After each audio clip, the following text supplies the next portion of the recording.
Theron and Penn electrify Paris Dior couture show Paris rarely seen in public together, and have only been a couple for a short time. So when Academy Award winner Charlize Theron and Penn showed up at Christian Dior's couture show inside Paris Rodin Museum Monday, holding hands as they sat prominently on the front row, guests were dazzled.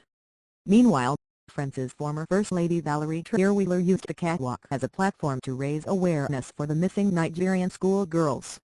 Here are highlights of Day 2 of the Paris Haute Couture collections, including show reports from Dior and Schiaparelli. Dior Couture looks forward and back. Encyclopedic would be a good word to sum up Raf Simons' latest adventure for Dior, his most masterful yet.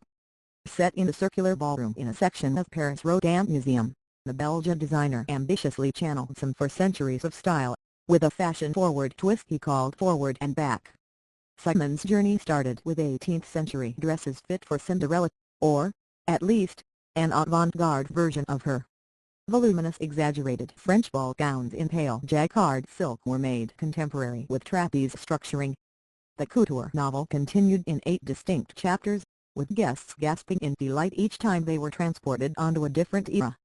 There were the long line coats of Edward in England, one in dark grey cashmere that gently curved down the body stood out in its deceptive simplicity. Elsewhere, the beaded off-white flapper-style gown shook vibrantly as the model walked. Then came the famed bar jacket of the 1949 New Look, represented in this exhaustive 62-piece show by exaggerated collars in black, and one great flappy coat in cobalt blue wool. But the real stars of the show were the heels. In deep red, vermilion, pink, black, yellow, orange and cerulean blue, the incredible shoes, with missing sections in the middle, gave these forward and back encyclopedic princesses the illusion of the longest legs known in any age. Charlize Theron and Penn together. Theron and Penn triggered a frenzy as they arrived together at Dior. 38-year-old Theron, a brand ambassador for Dior, wore a gold shimmering fringe cocktail dress similar to the one she appears in for Dior's J'adore perfume advert. She and 53-year-old Penn, who wore a black suit with open shirt, chatted with LVMH boss Bernard Arnault. That held up the show, but that didn't help another Oscar-winning guest who was running late. Hunger Games star Jennifer Lawrence ended up having to catch a repeat of the show later in the day because her flight was delayed.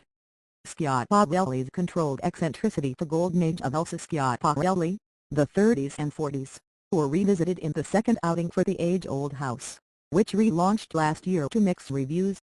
This season, designer Marco Zanini tried hard to emulate the eccentricity of the house founder, whose business folded following World War II, by mixing up contrasting styles or deceptive material. He found some success. In a striking look, exaggerated fur shoulders harking from the 40s were pieced on a leopard print double-breasted coat with tubular sleeves.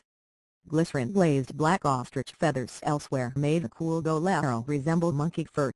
But the abundant use of embroidery and decorations, like a try-hard clown's hat, made it feel like the talented Zanini was not always at complete ease and made the eccentricity look a tad controlled.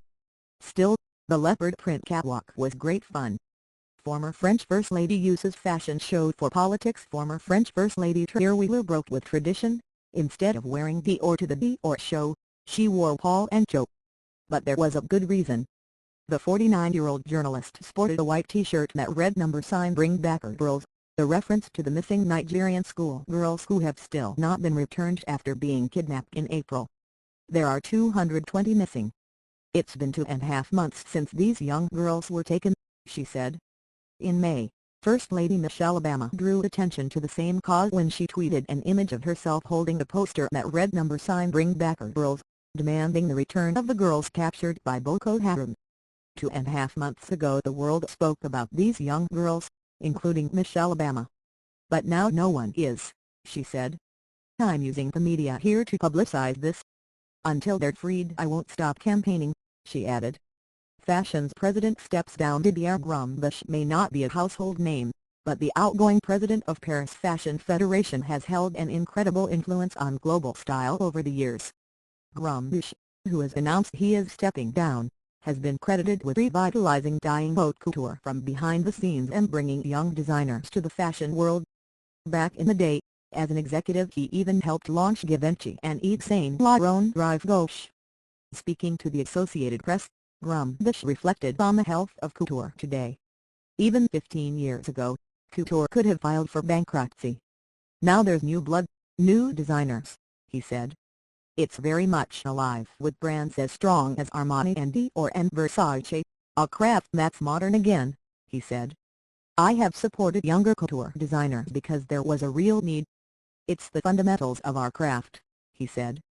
After 16 years at the helm of the key trade group, Rumbush is bidding the fashion world goodbye, to be replaced by Ralph Toledano as president of the fashion